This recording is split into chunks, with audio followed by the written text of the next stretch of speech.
Welcome viewer, I am Murugan S.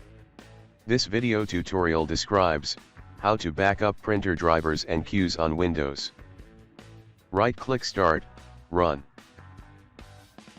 Print brmui.exe.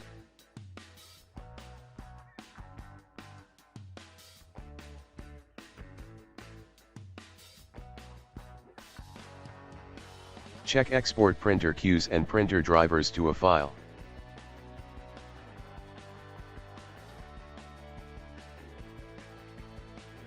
Click Next.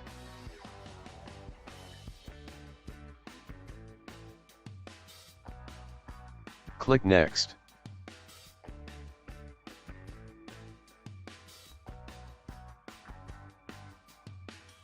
Type file name and save.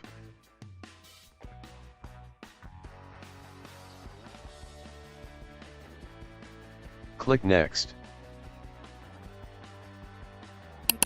Click Finish.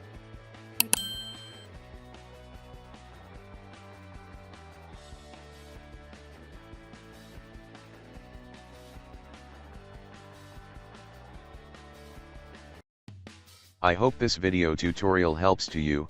Please like, share and don't forget to subscribe my channel. Thank you very much. See you next video.